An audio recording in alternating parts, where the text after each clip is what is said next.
action. Halt! Do you have identification? You see identification? Hotel Sasquatch. This man is gonna whoop his ass.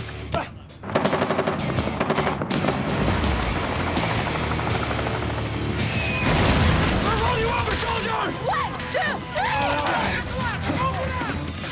Where are you from? Louisville, sir. Ah, Christ, that hurts. I can't feel my legs. It's just the adrenaline. Lie back! Don't worry, we're gonna take care Breathe of now. 3, 2, 1.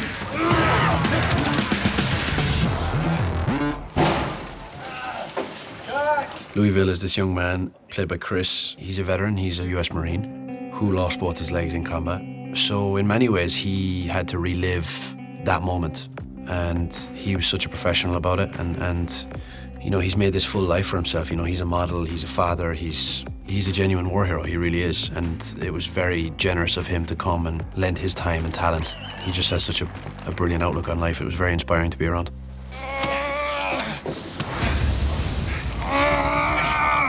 My side pocket. There's a letter. When I die, mail it. When are you gonna make it? It's for my wife. Let's get this guy to a doctor! He loses his legs and he gives Roback a letter. Roback, of course, loses the letter. And so he composes his own letter to try and send to the wife. Alvarez told me you lost the letter. I fixed it. I wrote a new letter. The wife won't know the difference. Just read it. To my dearest, widow's name here. And then in the end, he ends up finding the actual letter that was given to him, and it turns out to not be everything it was cracked up to be. Dear Jenny, I'm dead. But don't feel bad, because I've been dead since the night I met you, you filthy no-good piece of trash. I only married you because you were pregnant, which you, of course, were not. You were just fat, you 3 Slurpee drinking, dog jack-off-and royal slut. I now pronounce you, by proxy, to be man and wife. Come on now, kiss your beloved. Smooch her.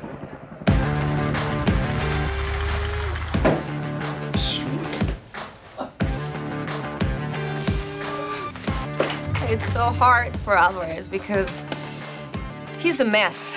He's got to share a space with a lady who is very organized and very neat and tidy. He did something amazing for her, so she cannot be too rude, but it's hard.